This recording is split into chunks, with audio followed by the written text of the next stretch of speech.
Y el otro tipo de pirámides es como la colombiana, donde se inicia una actividad y se involucra a cientos de miles de ciudadanos, donde los ciudadanos dependen de los otros para poder reflejar sus ganancias o sus lucros. Y eso a la que genera un efecto propagación muy grande.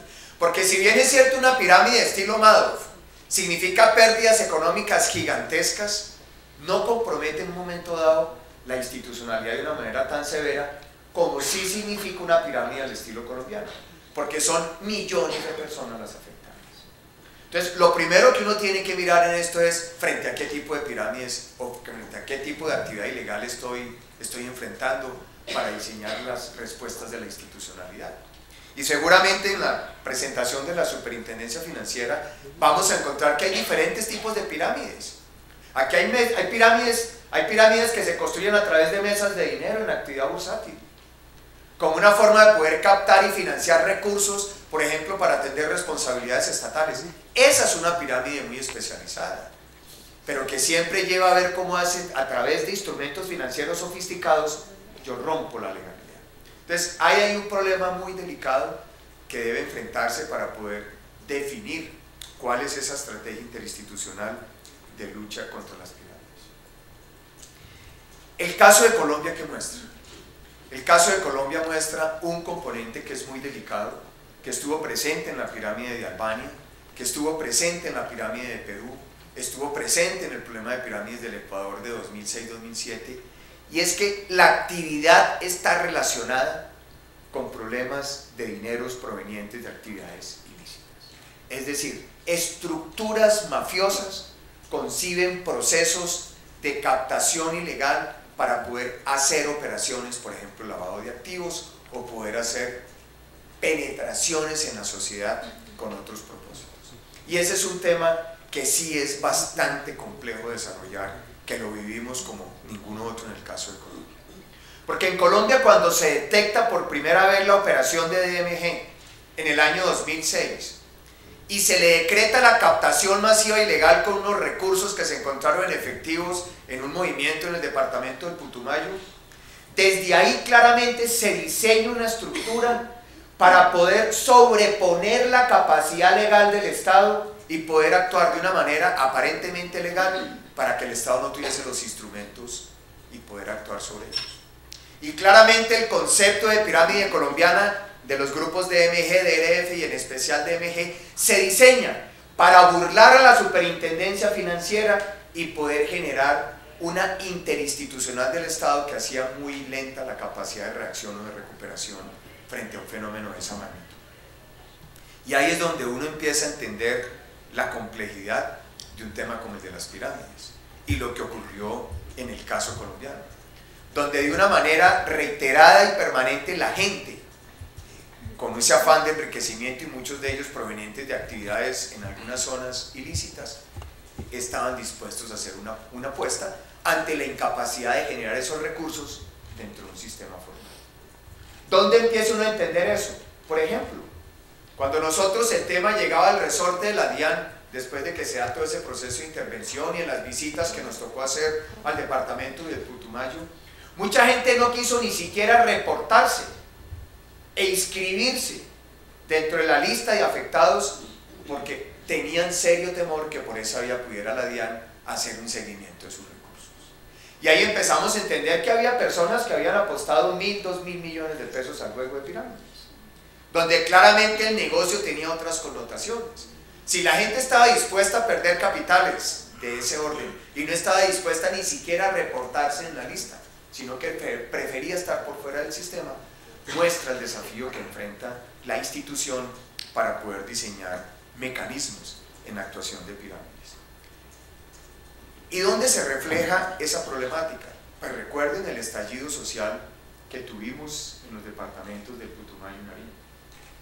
En 3 días se generó una turba social.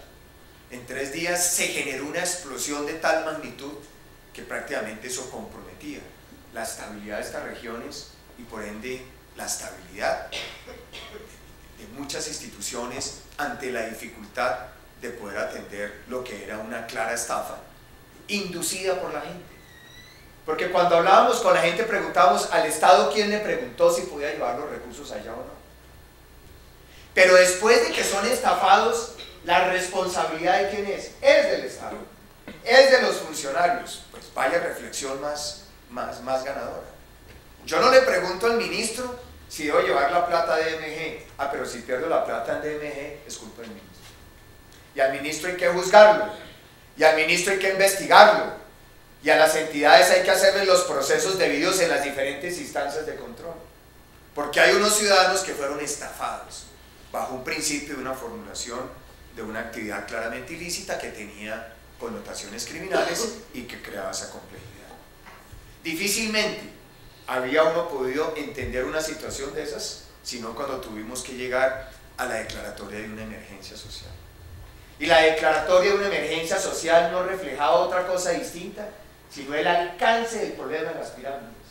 Las pirámides que podrían generar un problema social de incalculables dimensiones, millones de colombianos estafados, y que podría generar, por otra vía, la dificultad del Estado para poder hacer una actuación muy oportuna. Esa emergencia social nos permitió diseñar una reglamentación y unas normas a partir de un problema real. Si no se hubiera presentado seguramente un problema de esas magnitudes, jamás se hubiera visto qué tipo de actuaciones requería el Estado para poder contrarrestar ese problema. Fue esa experiencia la que nos llevó, por ejemplo, al cambio de rol de la Superintendencia de Sociedades. Cómo lograr interactuar entre la Superintendencia Financiera y la Superintendencia de Sociedades. En el esquema anterior, probar la captación masiva ilegal requería profundos estudios por parte de la superintendencia, documentación plena, comprobación, procesos que generalmente demoraban muchos meses. Y claro, aquí el tema del tiempo es la variable fundamental. Pasar a una legislación donde simplemente por un hecho objetivo como ver una cola en un establecimiento, en un municipio, pudiera ser indicio para que ya la superintendencia actuara de manera decidida, obedecía a una reglamentación que en ese momento estaba demandando la magnitud del problema. Y yo creo que esa emergencia social, que fue avalada por la Corte Constitucional, que tuvo la suerte de demostrar, como seguramente lo puede evidenciar las estadísticas de la Superintendencia Financiera en su presentación, dio instrumentos para poder hacer un efectivo seguimiento y desmontar unas estructuras que obviamente fueron diseñadas para estafar a millones de ciudadanos. Y es tan complejo el tema que mire hoy lo que tenemos que enfrentar. Esos mismos ciudadanos que en criterio de la Fiscalía tuvieron unas pérdidas del orden de 4 billones de pesos, hoy tienen demandado al Estado por 45 billones de pesos. ¿Cuál es el desafío para la institucionalidad de una sociedad? 45 billones es la demanda más grande. En ningún momento ninguno de esos ciudadanos se propuso preguntarle al Estado. Y la reflexión es, gente que va por su cuenta y bajo su riesgo a llevar dineros a una actividad claramente ilegal, ilícita, porque la saben que es. Si una persona durante 50 años construyó un patrimonio de 30 o 50 millones de pesos y demoró 50 años para hacerlo, ¿cómo no va a ser evidente que entregar 20 o 30 millones para que le devuelvan 20 o 30 en un mes reflejaba una actividad claramente riesgosa e ilegal? ¿Y cuál es la conciencia ciudadana? Pero en ese momento, y hoy la conciencia es, a mí no solo me tienen que dar lo que perdí, sino que voy a hacer un negocio con el Estado. Tremendo problema para la institucionalidad, que tiene que verse una perspectiva no simplemente jurídica. ¿Qué hay detrás de esas demandas? Es decir, ¿qué alimentan esas demandas? ¿Por qué con una actividad claramente ilegal, ilícita, como se ha comprobado hoy, con personas y sus cerebros juzgados y condenados en el exterior por nexos con actividades ilegales, hoy le presentan un desafío al Estado que vale 45 billones de pesos? Y ahí hay unos motivos de reflexión muy serios que implican obviamente cuál debe ser entonces el papel y la acción del Estado para enfrentar problemas de estas características, y que claramente lleva a unas reflexiones finales. La actividad de las pirámides va a estar presente mientras en nuestro sistema exista la ilegalidad y los dineros ilícitos. Siempre va a haber una tentación para que este tipo de actividades puedan aparecer. Y la experiencia muestra que se opacan pero que en el tiempo se pueden volver a gestar.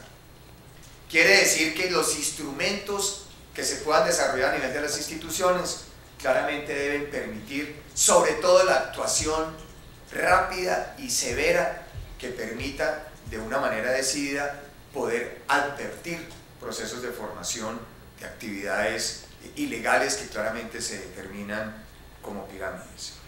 Y la respuesta es entonces cómo lograr una mayor formalización y una mayor penetración del sistema financiero. Nosotros tuvimos mucha suerte y claramente muchos ciudadanos entendieron el valor del sistema financiero. El que llevó 20 millones los perdió. Si hubiera habido una crisis financiera, es deber del Estado, y a través de, por ejemplo, los seguros de depósito, sale a restituirle a las personas los recursos que perdieron en una actividad legal reconocida por el Estado y con la supervisión, regulación y control por parte del Estado. Ahí está una gran diferencia y esa es una gran lección que debería capitalizarse.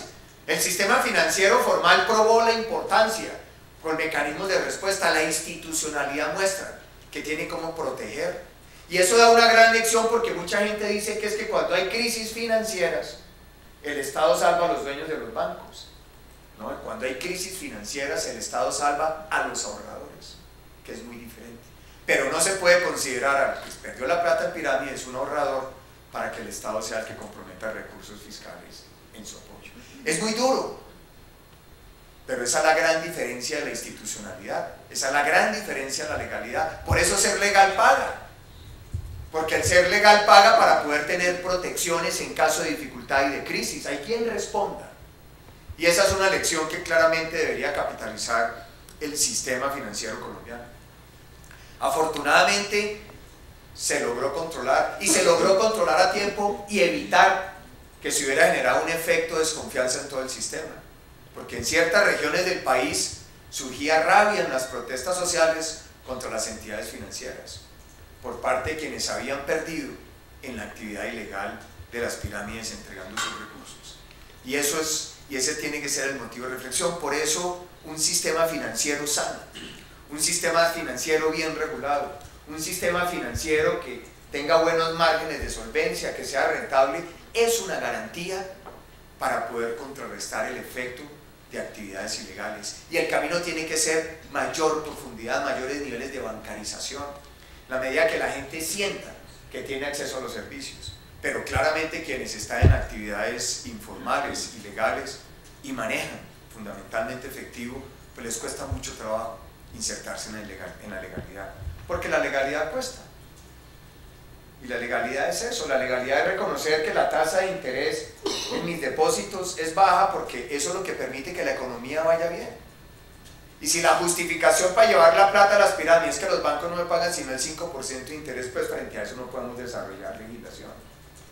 Porque la legalidad tiene una lógica, la legalidad obedece a principios y fuerzas de mercado, la legalidad tiene una institucionalidad, la institucionalidad cuesta y hay que pagarla. Y frente a eso hay que tener un enorme cuidado. Entonces también tiene que ver con un tema cultural, con un tema de legislación, de actitud de los ciudadanos sobre qué debe ser la formalidad y cuál es la fuente de sus recursos. Y entender que milagros en materia económica no existen. Y que siempre lo indicado es obviamente la prudencia y poder estar de mano del gobierno, de las instituciones en ese momento. Creo que la experiencia de pirámides nos ha dejado una legislación mucho más clara para Colombia. Nos ha dejado instrumentos, hoy hay más dientes para actuar y para operar. Hoy se pueden detectar con mucho más formalidad. Lo hicimos. La superintendencia financiera, por ejemplo, en el tema de los NULE, que estaba constituyéndose una pirámide a través de mesas de dinero, actuó oportunamente, pudo denunciar oportunamente, se pudo evitar un mayor problema. Se habían desarrollado unos instrumentos que permitieron una actuación ejemplarizante. Pero este no es un tema que sea fácil para ningún sistema democrático, porque demanda unas fórmulas y unas actuaciones muy complejas y muy sofisticadas. Nosotros para actuar teníamos que depender de la policía, de la fiscalía, de estupefacientes, de la OIAF, de la DIAN, de supersociedades, de la misma superfinanciera, cómo hacer que todos a una manera rápida puedan actuar, cómo hace un Estado para actuar en horas, siempre protegido por el tema de la ley, de los términos, de la responsabilidad del funcionario público, de lo que le establecen las normas, frente a un problema que se desarrolló en meses. DRF se construyó casi que en 3 meses en el departamento de Nariño. En 3 meses se desarrolló esa pirámide que significó más de 1 millón de personas estafadas. Eso es una cifra que no le cabe a uno en la cabeza.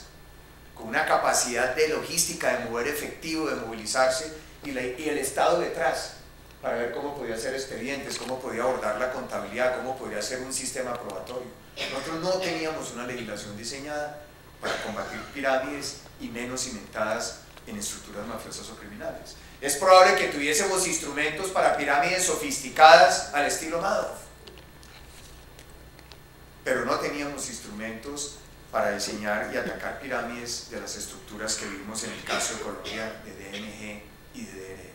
Entonces ahí hay unas reflexiones muy importantes, y yo sí quiero llamar la atención sobre un tema que es muy delicado, que es el de las contingencias judiciales. No por la contingencia judicial en sí, sino por el mensaje que hay detrás. ¿Cómo es posible que unas pérdidas que no fueron esas, porque pues, ahora hay argumentos para probarlo, hoy con una actividad ilegal se quiere hacer un negocio con el Estado a través de unas demandas judiciales de 46 billones de pesos?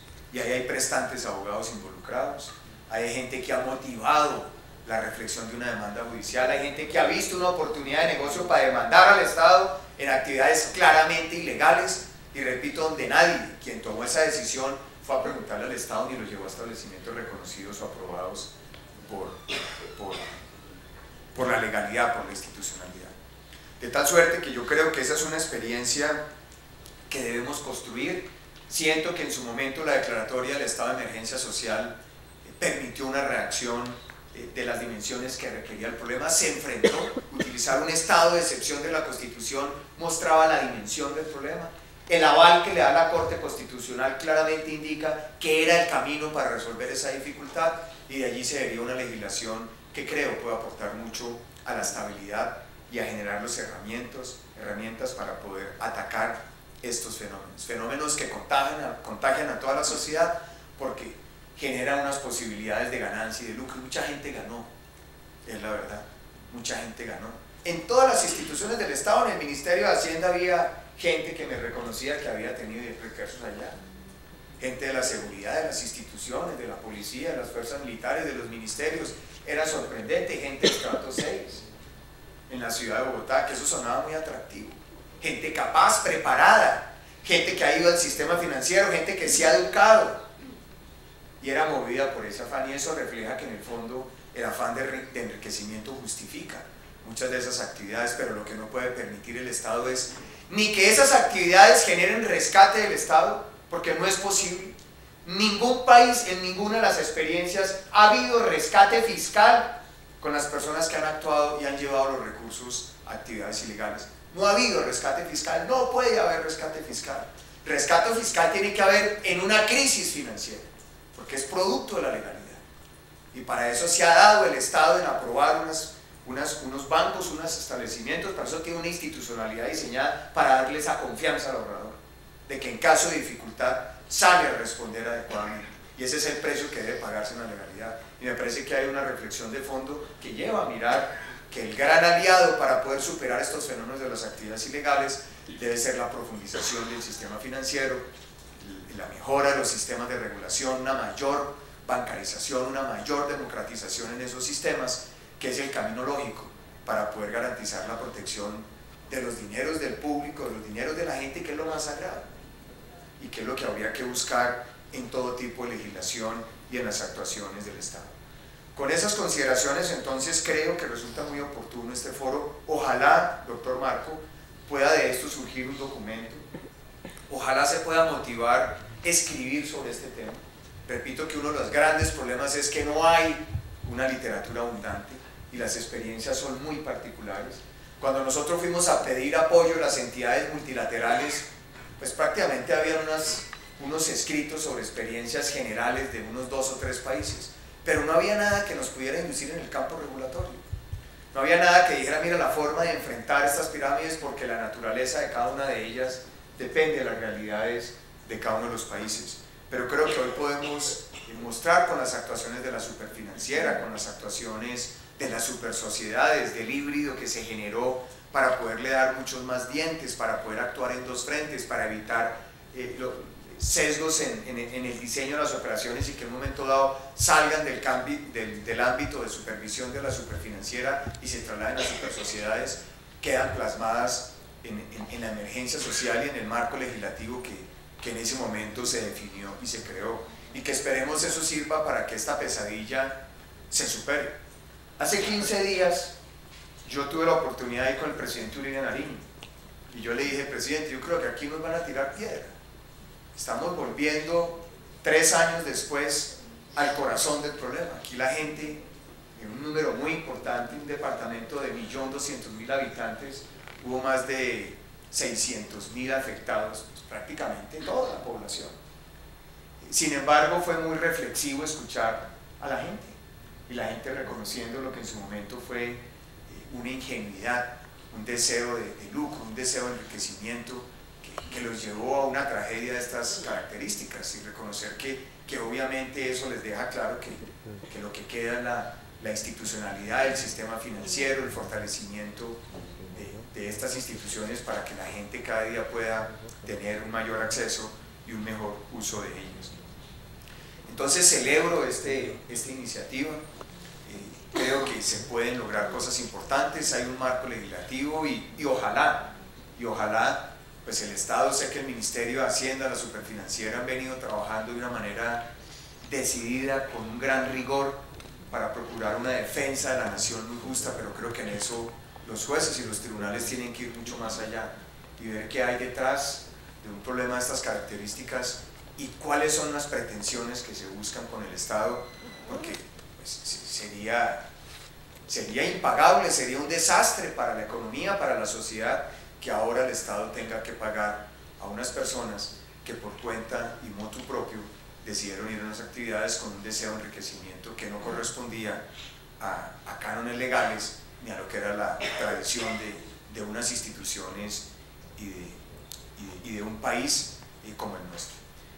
Le agradezco mucho esta oportunidad y pues quería transmitirles esas reflexiones de lo que fue esa experiencia, y estoy seguro que las intervenciones a lo largo del día van a mostrar en detalle resultados, balances, pero sí en especial quiero llamar la atención finalmente y de una manera reiterada sobre el tema de las demandas judiciales. 45 y pico billones de pesos son las pretensiones de quienes quieren hacer negocio con el Estado producto de sus decisiones individuales. Muchas gracias.